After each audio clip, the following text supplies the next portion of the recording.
ঐতিহ্যবাহী তালপুর জামে মসজিদে আগত সম্মানিত মুসল্লিন হাজিরিন, আমরা সর্বপ্রথম সেই মহান রব্বুল আলামিনের দরবারে শুকরিয়া আদায় করছি যে মহান রব্বুল আলামিন লাখ কোটি মানুষের থেকে বাছাই করে নির্ণয় করে আমাকে আপনাকে মসজিদে আসার বসার তৌফিক দান করেছেন, সুস্থ রেখেছেন, সবল রেখেছেন। সেই জন্য অন্তরের অন্তরস্থল থেকে প্রত্যেকেই শুকরিয়া আদায় করি। সবাই বলে আলহামদুলিল্লাহ। আল্লাহ পাক রব্বুল আলামিন চাইলে আমাদেরকে এখন আপনারা খেয়াল করে দেখতে পারেন, হাজার হাজার মানুষ হাসপাতালের বেডের মধ্যে শুয়ে আছে। আনসার ক্যান্সার অনেক বড় বড় রোগে আক্রান্ত হয়ে হাসপাতালের বেডের মধ্যে শুয়ে আছে। আল্লাহ পাক রব্বুল আলামিন আমাদেরকে সুস্থ রেখে সবল রেখে হায়াতে তয়্যিবা দিয়ে হেঁটে হেঁটে 2 রাকাত নামাজ পড়ার জন্য মসজিদ নববী প্রান্তরে আসার তৌফিক দান করেছেন। সেই জন্য অন্তরের অন্তরস্থল থেকে বলিষ্ঠ কণ্ঠস্বরে আবার শুকরিয়া আদায় করে সময় বলেন আলহামদুলিল্লাহ। সাথে সাথে লাখ কোটি দুরূদ সালাম পেশ করছি প্রিয় সাইয়্যিদুল মুরসালিন আকায়ে নামেদার তাজদার মদিনা হযরতে আহমদ মুস্তাফা মুহাম্মদ মুস্তাফা সাল্লাল্লাহু আলাইহি ওয়াসাল্লাম এর উপর। সম্মানিত মুসলিম হাজিরিন, গত জুমায় আমাদের আলোচনার বিষয় ছিল একনিষ্ঠ, একমাত্র ইবাদত করতে হবে আল্লাহর জন্য, সমস্ত কিছু চাইতে হবে আল্লাহ তাআলা থেকে। এই বিষয়ে আল্লাহ পাক রব্বুল আলামিন যদি তৌফিক দান করে আমাদের ধারাবাহিক আলোচনার বিষয়বস্তুর উপর কিছু আলোচনা করার চেষ্টা করব ইনশাআল্লাহ। আল্লাহ পাক রব্বুল আলামিন সর্বপ্রথম কোরআনে বলেছেন, তোমরা ইবাদত করবা শুধুমাত্র আমি আল্লাহর জন্য।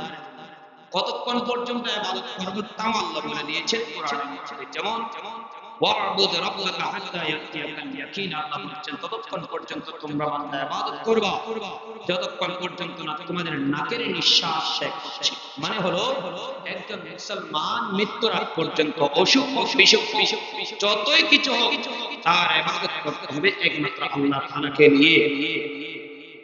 যদি দুনিয়ার মানুষ আল্লাহ তাআলা ছাড়া মানুষ থেকে চাইতে বেশি পছন্দ করে, আর আমার আল্লাহ বলেন তোমরা যদি মানুষ থেকে চাও আমার আল্লাহ আপনার উপর নিরাশ হয়ে যাবে, আমার আল্লাহ আল্লাহর নিয়ামত আপনার থেকে তুলে ফেলবে। আল্লাহ বলছেন যদি তোমরা যদি আমার নিয়ামতের শুকরিয়া আদায় করো তাহলে আমি আল্লাহ পাক রব্বুল আলামিন তোমাকে আমার নিয়ামত বৃদ্ধি করে দেব। কেমন বৃদ্ধি করে দেব? যদি তোমরা যদি আমার নিয়ামত যদি গণনা করতে চাও, ওয়া ইন তাউদ্দু নি'মাতাল্লাহি লা তুহসুহা, তাহলে তোমাদের এমন কোন শক্তি নাই, এমন কোন গণক নাই যে আমার নিয়ামতকে তোমাদের মধ্যে গণনা করে শেষ করতে পারবে। সুবহানাল্লাহ। বলেন তো সমস্ত কিছুর উপাসনা, সমস্ত কিছুর ইবাদতের মালিক কে? আল্লাহ। আমরা চাইবো কার কাছে? আল্লাহর কাছে। আল্লাহ পাক রব্বুল আলামিন নিজেই কোরআনের মধ্যে বলছেন, আমরা বলি না সূরা ফাতিহার মধ্যে বলে আলহামদুলিল্লাহি রাব্বিল আলামিন আর রহমানির রহিম মালিকি ইয়াউমিদ্দিন ইয়াকা না'বুদু ওয়া ইয়াকা নাস্তাঈন। আল্লাহ বলছেন ইয়াকা না'বুদু, আমরা নিজেরাই বলি কি ইয়াকা না'বুদু, আমরা আপনারই ইবাদত করি, ওয়া ইয়াকা নাস্তাঈন, এবং আপনার কাছে আমরা সাহায্য প্রার্থনা করি। কিন্তু মুসলমান দেখা যায় আজকে আমরা গাছ পূজা, বাঁশ পূজা, বুত পূজা, কত রকমের পূজা করি হিসাব ছাড়া। হিন্দু এবং মুসলমানদের মধ্যে কোনো তফাৎ নাই। খেয়াল করে দেখেন, উদাহরণ দিলে ভালো করে বুঝতে পারবেন। বর্তমান সমাজে আমাদের মধ্যে খুব প্রচলিত একটি মারাত্মক একটি পদ্ধতি, আপনার বাচ্চা হয়েছে, বাচ্চা হওয়ার সাথে সাথে কপালে একটা কালো একটা টিপ দেয়া আছে কিনা দেখি না, আপনাদের কেন দেখি না, কালো একটা টিপ দেয়। জিজ্ঞাসা করা হলো তোমার সন্তানকে তুমি জন্ম হওয়ার পরে তুমি কালো টিপ কেন কপালে দাও? ছেলের মা ডাক দিয়ে বলে এই টিপ দিলে আমার ছেলের গায়ে নজর পড়বে না, এই টিপ দিলে আমার ছেলের মানুষের মুখে পড়বে না। বলেন না নাউজুবিল্লাহ। বলেন তো টিপ কি নজর ফেলনেওয়ালা? টিপ কি নজর? এই যে নজর আছে মানুষের যে নজর মুখ পড়ে, এটা কি টিপ আটকাতে পারবে? সমস্ত কিছুর উপাসনার মালিক করতে হবে একমাত্র আল্লাহ, রক্ষা করে একমাত্র আল্লাহ। তোমাকে দোষ দিলেও আমার আল্লাহ, আর যদি রক্ষা করো আমার আল্লাহ, রক্ষা রব্বুল আলামিন রক্ষা করবে। টিপকে তুমি যদি মালিক বানিয়ে ফেলো, আমার আল্লাহ পাক রব্বুল আলামিন বলছে, ও দুনিয়ার মুসলমান, আমি আল্লাহর সাথে শিরিক করার কারণে তোমার কোনো ইবাদত আমি আল্লাহর কাছে কবুল হবে না। বলেন না নাউজুবিল্লাহ। আজ থেকে মুসলমান পরিহিত করতে হবে তোমাদের সন্তানদের কপালে যে তোমরা কালো টিপ দাও, এটা বাদ দিয়ে দিতে হবে।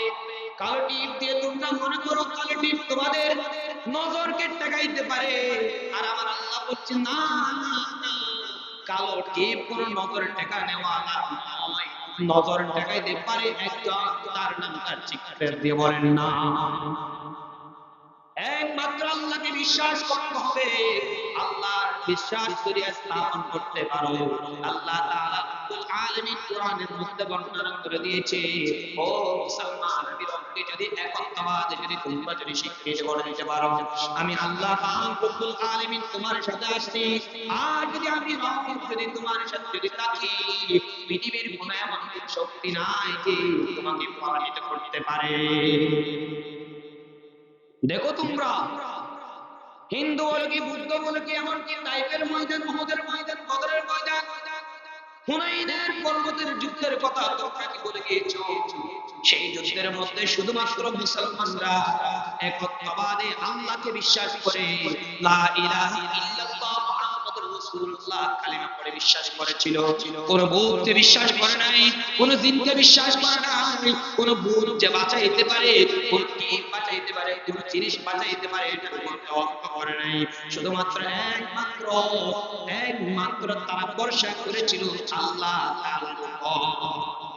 আর আল্লাহ পাক রব্বুল আলামিন কোরআনের মধ্যে বর্ণনা করে দিয়েছে, তোমরা যদি আমি আল্লাহর যদি তোমরা বিশ্বাস স্থাপন করতে পারো, তাহলে ফাহুয়া হাসবু, আমি আল্লাহ তোমাদের জন্য যথেষ্ট। সুবহানাল্লাহ। আল্লাহ বলছেন নি'মাল মাওলা ওয়া নি'মান নাসীর, আমি হলাম তোমাদের মাওলা এবং আমি হলাম তোমাদের সাহায্যকারী। বর্তমান সমাজে আল্লামা তানভী রাহমাতুল্লাহি আলাইহি বয়ান করে গেছেন, আল্লামা তানভী রাহমাতুল্লাহি আলাইহি বয়ান করে, ও দুনিয়ার মুসলমান, দুনিয়াতে যদি সম্মানিত হতে চাও, তাহলে একটা জিনিস সর্বদা তুমি অবলম্বন করবা, একটা জিনিস সর্বদা খেয়াল করবা। হাদিসের মধ্যে হাদিস থেকে কোট করে আল্লামা তানভী রাহমাতুল্লাহি আলাইহি বয়ান করছেন, খেয়াল করেন। আল্লামা তানভী রাহমাতুল্লাহি আলাইহি বয়ান করেন, ও মুসলমান খেয়াল করো, তোমরা যদি দুনিয়াতে যদি সম্মান যদি টিকে রাখতে চাও, তাহলে অপর মুসলমান মাখলুকের কাছে কোনোদিন কিছু চাবা না, কোনোদিন কোনো কিছু চাওয়ার আশাও করবে না। তুমি কাউকে তুমি মানো, তার থেকেও কোনো কিছু চাওয়ার আশা তুমি করবে না। যদি তুমি তাকে মানো, তাকে অনুসরণ করো, তার থেকে কোনো কিছু পাওয়ার আশা তোমার অন্তরে আছে। যদি চাও, আর যদি তোমার যদি মনিব যদি তোমাকে যদি না দেয়, তাহলে তোমার অন্তরের মধ্যে বড় একটা পেরেশানি আসি যাবে। আর যদি বড় যদি পেরেশানি আসি যায়, তোমার অন্তরটা ভাঙি যাবে, তুমি নিজেই চিন্তিত হয়ে যাবা, হায়রে কার জন্য দুনিয়াতে এমন কিছু করি না, সে আজকে আমাকে বেতন আমি একটা জিনিস চাইলাম, সেটা আমাকে দিতে পারে নাই। ও মুসলমান খেয়াল করেন, বান্দার কাছে তুমি চাইবা, ঠিক আছে, মনে করেন আজকে আপনি একটা মানুষের কাছে আপনি 2000 টাকা ধার চাইলেন, কিন্তু বান্দার আপনি অনেক ভালো মনে করতেন, আপনি তার অনেক তাকে অনেক শ্রদ্ধা করতেন, সম্মান করতেন। আজকে যখন আপনি তার কাছে যখন 2000 টাকা যখন চাইছেন, আপনাকে বান্দা বলছে আমার হাতের মধ্যে টাকা নাই, আজকে আমি তোমাকে টাকা দিতে পারবো না, এমন কথা বলার সাথে আপনার মনের মধ্যে পেরেশানি হয়ে গেছে। হয় কি হয় না এরকম? শুধু টাকার বিষয় না, যদি কোনো কিছু চান যেটা আপনার প্রয়োজন, যারা কোনো মানুষ আপনাকে দেয় না, আপনার অন্তরের মধ্যে একটা পেরেশানি আসে যাবে যে আপনি নিজে সম্পদ থাকার সত্ত্বেও যখন অন্যজনের না চাওয়ার পরে আপনি যেটা করতে পারতেন, এখন অন্যজনের কাছে চাওয়ার কারণে সেটা আপনার ব্রেনে আপনার মস্তিষ্ক আসলে কাজ করবে না, কারণ আপনার মস্তিষ্ক আগে থেকে বানিয়েছে। ও আপনাকে হারিয়ে দিয়েছে, আপনাকে আপনাকে আরো বিপদের মধ্যে ঠেলে দিয়েছে। আপনি যাকে আপন করতেন সে আপনার আপন নয় এর বান্দা। এজন্য আল্লাহ পাক রব্বুল আলামিন সূরা নাজিয়াত আল্লাহ পাক রব্বুল আলামিন বর্ণনা করেছিলেন, ইয়া সূরা হাবাসার মধ্যে আল্লাহ পাক রব্বুল আলামিন বর্ণনা করেছিলেন কি ফাইদা জাআল সাফা ইয়াউমা ইয়াফিরুল মার'উ মিন আবি ওয়া উম্মিহি ওয়া আবি ওয়া সাহিবাতিহি ওয়া বানি লিকুল্লি ইমরিইন মিনহুম ইয়াউমা ইযিন শাআনি ইউগনি। ও মুসলমান, আজকে আপনি আপনার সন্তানের কাছে আশাবাদী, আপনার স্ত্রীর কাছে আশাবাদী মনে করেন আপনার ছেলে আলেম হয়েছে, আপনার মেয়ে আলেম হয়েছে, আপনার ছেলে বিদেশে আছে মনে করছেন আপনি আপনার সন্তান থেকে কিছু চাইবেন। হতে পারে আজকে যে এক মুহূর্তের জন্য আপনার সন্তান আপনাকে কিছু দিতে পারে। ও মুসলমান, জেনে রাখো একদিন আপনার সন্তানই আপনাকে ঠকাবে। গত কয়েকদিন আগে কসবাতে কে রিকশা নিয়ে আসছিল, ওই বান্দারে জিজ্ঞেস করলাম, বান্দা যে রিকশা চালাচ্ছে একদম রিকশা চালার মতো তার কোন সক্ষমতা নেই। আমি জিজ্ঞেস করলাম এই রিকশা চালান কেমনে, বাদরে যাই না? সে আমাকে বলছে, হুজুর কি করব, বাদরে গেলেও পাবে ধরে যায় না, যখন ধরে যায় ঘুমাইতে পারি না, পায়ের ব্যথা। আমি জিজ্ঞেস করলাম আপনাকে ছেলে মেয়ে না? হুজুর আমার 4টা ছেলে আছে, 4টাই কাতারের মধ্যে থাকে, একটা ছেলেও আমাদের দেখে না, দুটো পুরোপুরি দেখে না। ও মুসলমান বন্ধুরা আমার, বাবারা আমার, সম্মানিত মুরব্বি বাবারা আমার, খেয়াল করেন আপনার সন্তান আপনাকে দেখতেছেন, খেয়াল করেন। 4টা সন্তান কাতারে থাকে, পিতা মা বাবাকে দেশে রেখে স্ত্রী সুদ্ধ পোলাপান নিয়ে কাতারের মধ্যে বসবাস করতেছে। আল্লাহ তো নিজে কোরআনে আরো আজ থেকে 1500 বছর আগে বর্ণনা করে দিয়েছে, ফাইদা জাআতিস সাফা ইয়াউমা ইয়াফিরুল মার'উ মিন আখি ওয়া উম্মিহি ওয়া আবিহি ওয়া সাহিবাতিহি ওয়া বানি। এটা হলো সন্তানের। এরপরে খেয়াল করেন বাবা কিরকম। সন্তানের দিক জবাব ভাইয়ের খেয়াল করেন, আল্লাহ পাক রব্বুল আলামিনের পরে আবার বাবাদের সম্পর্কে বর্ণনা করেছেন বাবারা কিরকম হয়।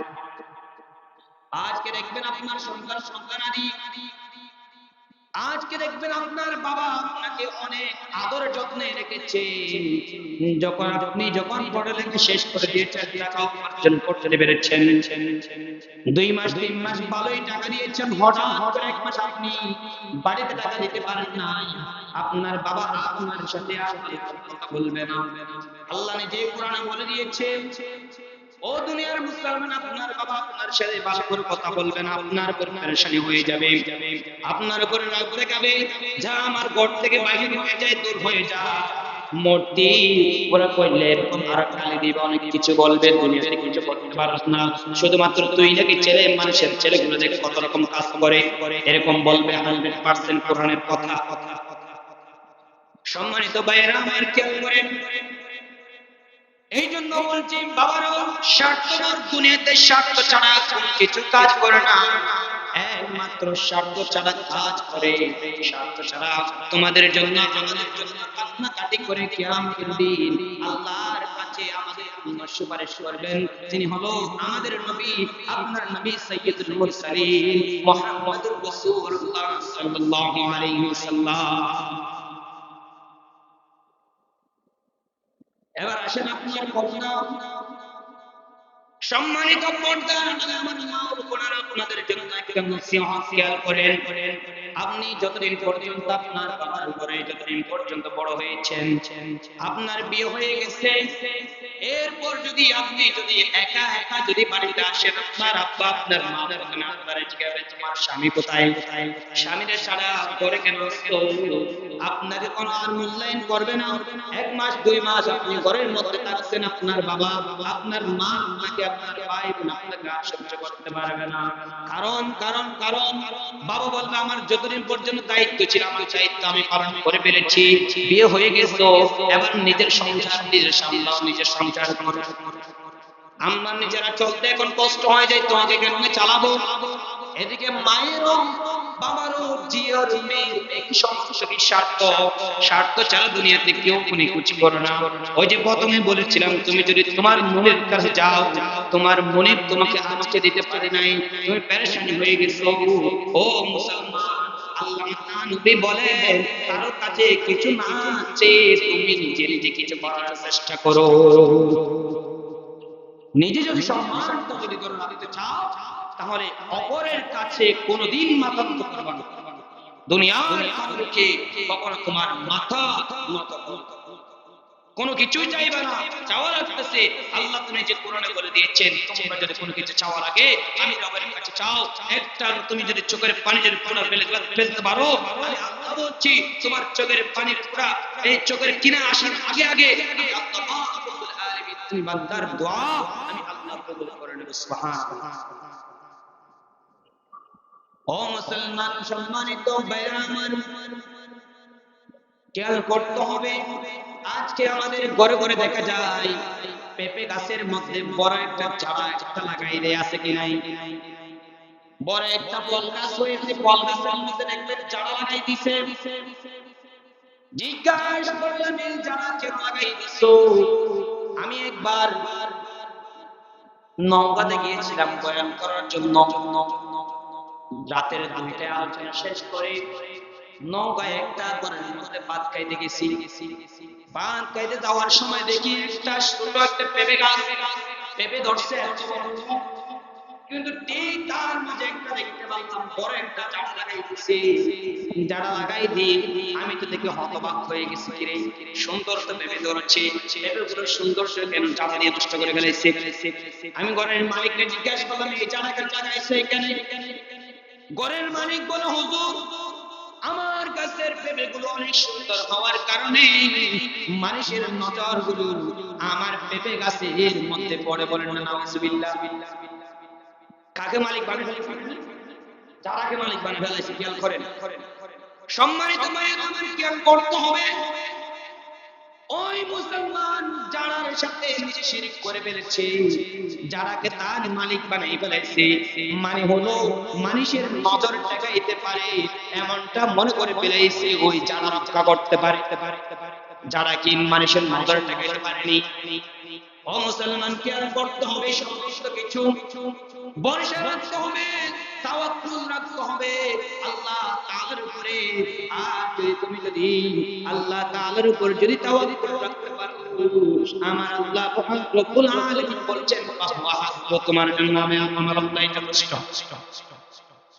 ও মুসলমান ভাইরা আমার ভালোভাবে খেয়াল করতে হবে বদনার শাহ, পেনশনের শাহ, পটল শাহ, লেঙ্গা শাহ, লেঙ্গা শাহ, লাড়ি শাহ, আরো অনেক কত কত শাহ আছে।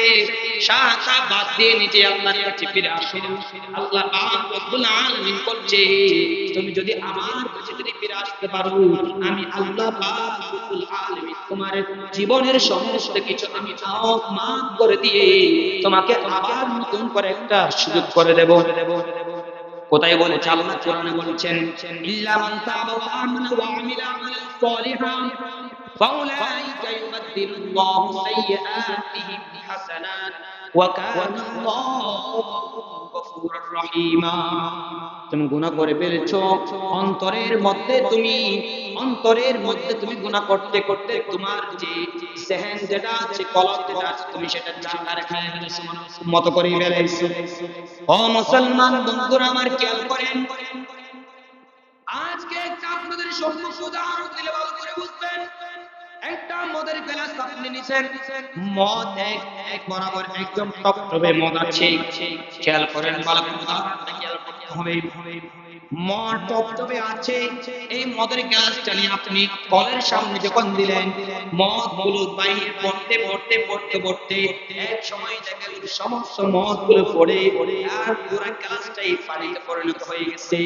ও মুসলমান ঠিক তদ্রুপ বান্দা যখন আল্লাহর কাছে যখন ফিরে আসবে, আল্লাহর কাছে যখন তওবা করবে, আল্লাহ পাক রব্বুল আলামিন বলছে ওই মদ যেভাবে মদ ত্যাগ করে যেভাবে পানিগুলো হয়ে যায় ঠিক তদ্রুপ তোমার জেহেনের যত জায়গাকে ছিল তুমি যদি আমি রবের কাছে যদি ফিরে আসতে পারো আমি রব তোমার কলবকে আইনার মতো পরিষ্কার করে দেব। সুবহানাল্লাহ।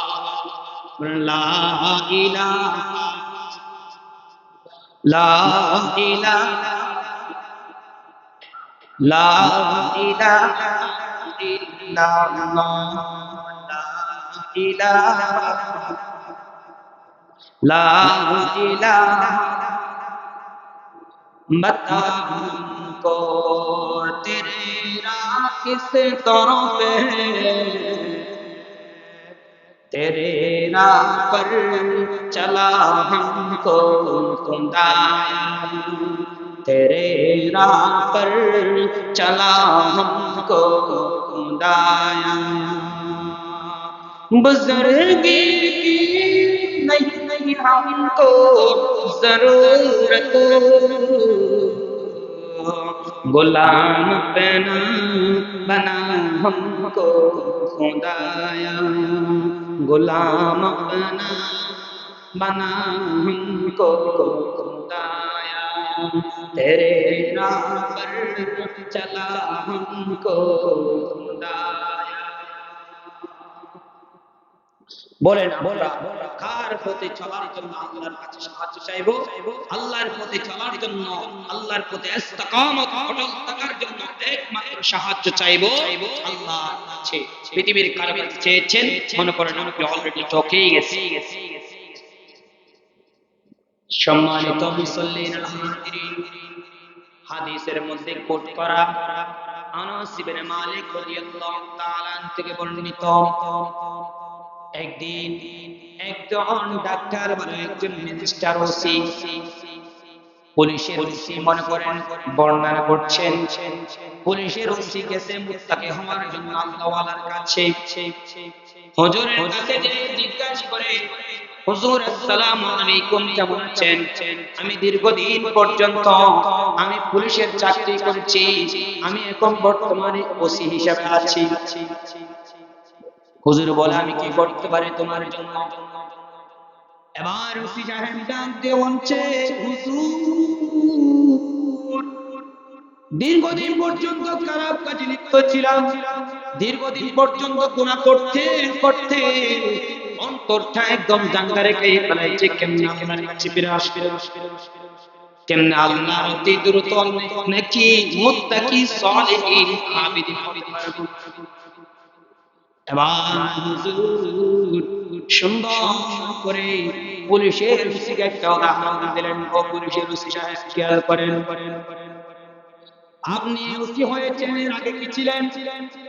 ওসি সাহেব জবাব দিচ্ছে, আমি প্রথমত কনস্টেবল ছিলাম, এরপর আর পড়ে গেলাম দারোগা, দারোগা থেকে আরেকটু আমার পড়তে হয়েছে, এরপর আরেকটু আমার পড়তে হয়েছে, এইভাবে পড়তে করতে করতে করতে আমি বর্তমান ওসি হয়েছি। এবার হুজুর ডাক দিলেন, ও ওসি সাহেব, তুমি আজকে এই দুনিয়াবি পদে আসতে তুমি কত কিছু অবলম্বন করছো, ছোট থেকে একটা একটা ধাপ তুমি পার করে এসেছো। আর যে রব তোমাকে দুনিয়াবি জান্নাত নয়, দুনিয়াবি এই দুনিয়া পরিমাণ 10 দুনিয়া পরিমাণ তোমাকে জান্নাত দেওয়ার ওয়াদা করেছে, সেই রবের কাছে তুমি যদি ফিরে যেতে চাও, তাহলে কি তোমার জন্য এত সহজ হবে নাকি? মানুষ আল্লাহর কাছে ফিরে যেতে এত সহজ মনে করো? ঈমান আনা সহজ, তবে ঈমান নিয়ে বেঁচে থাকা, ঈমানের উপর ইস্তেকামত থাকা এত সহজ নয়। এইজন্য তো আমার নবী হাদিসের মধ্যে বর্ণনা করেছেন, মুসলমান দুনিয়ার শেষ জামানাত মুসলমানগুলো ঈমান নিয়ে বেঁচে থাকাটা এমন ভাবে কষ্ট হবে, যেভাবে হাতের মধ্যে যেভাবে জ্বলন্ত আগুন নিয়ে জীবিত থাকতে কষ্ট হবে না, তার চেয়ে বেশি ঈমান নিয়ে মানুষ জীবিত থাকতে কষ্ট বেশি হবে। আল্লাহর নবী হাদিসের মধ্যে বর্ণনা করেছে, মান তামাসসাকা বিসুন্নতি ইনদা ফাসাদি উম্মতি ফালাহু আজরু মিআতু শাহীদিন। ও দুনিয়ার মুসলমান, আমার আল্লাহর নবী হাদিসে বর্ণনা করেছে, এই জামানার মধ্যে যদি তোমরা একটা নবীর সুন্নাত প্রতিষ্ঠা করতে পারো, আখিরে জামানা এসে গেছে, ঈমানকে বাঁচানো কষ্টদায়ক হয়ে গেছে।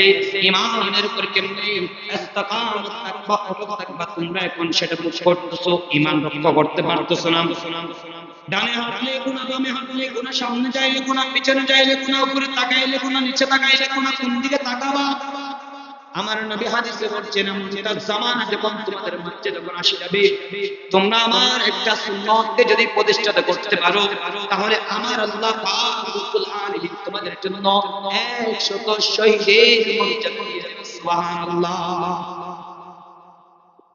শুধু তাই নয়, কেমন একটা সুন্নাত দেখেন হিজর আলাইহিস সালাম থেকে বর্ণিত হিজর আলাইহিস সালাম সুন্দর করে বর্ণনা করছেন হিজর আলাইহিস সালাম কে জানেননি যিনি সমুদ্র পাহাড় দেয় সমুদ্রের মধ্যে থাকে হিজর আলাইহিস সালাম একদিন রাতের অন্ধকারে সমুদ্রে পাড়ি ছিলেন এমন সময় নৌকা যে ভাড়া করেছে সেই নৌকার দাম ছিল এক দিনার কয় দিনার এক দিনার নৌকার মালিককে দেওয়ার কথা ছিল এক দিনার হিজর আলাইহিস সালাম নৌকা ঠিক করলেন যাইতে যাইতে যাইতে যাইতে কদ্দুর যাওয়ার পর রাতের অন্ধকারে হিজর আলাইহিস সালাম একটা কাশি শুনলেন কাশি শোনার পরে বান্দা সাথে সাথে পাঠ থেকে বলছে আলহামদুলিল্লাহ আর হিজর আলাইহিস সালাম আলহামদুলিল্লাহ শুনে ফেলেছে আলহামদুলিল্লাহ যখন শুনে ফেলেছে আর দেরি করে নাই ওই নৌকার মাঝিরে ডাক দিয়ে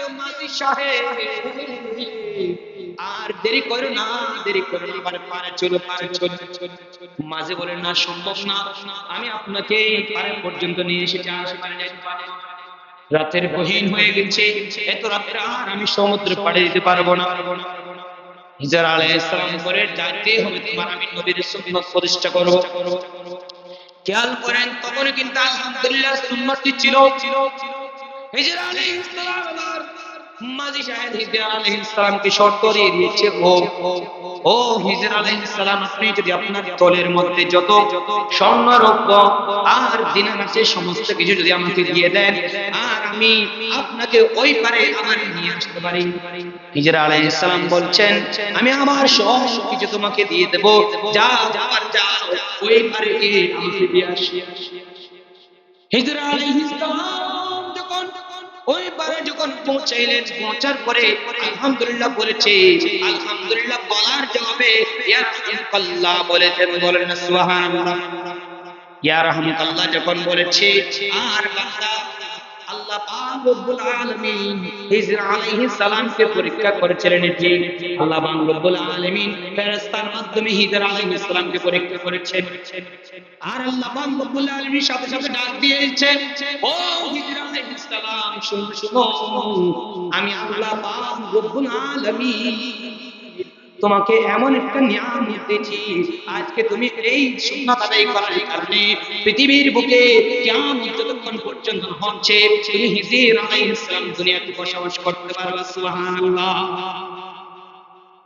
এটা হলো সুন্নাত আদায়ের পথ এইজন্য সব কিছু চাইতে হবে সব কিছু করতে হবে কার জন্য হিজর আলাইহিস সালাম আল্লাহর ভালোবাসা পাওয়ার জন্য করেছিল আল্লাহ পাক রব্বুল আলামিন তাকে সেই পথে জানা দিয়েছে এখনো পর্যন্ত পৃথিবীর প্রত্যেকটা আস্তাকানাতে চারজন পয়গম্বর ঘুরতেছে চারজন পয়গম্বর কিয়ামত পর্যন্ত জীবিত থাকবে এর মধ্যে ফেরেশতাও আছে আবার অনেক এটা লম্বা আলোচনা ইনশাআল্লাহ যদি কোনোদিন সময় হয় এই বিষয়ের উপর আলোচনা করব আমরা যারা সুন্নাত করি নাই আমরা সুন্নাত আদায় করি আসসালামু আলাইকুম ওয়া রাহমাতুল্লাহি ওয়া বারাকাতুহু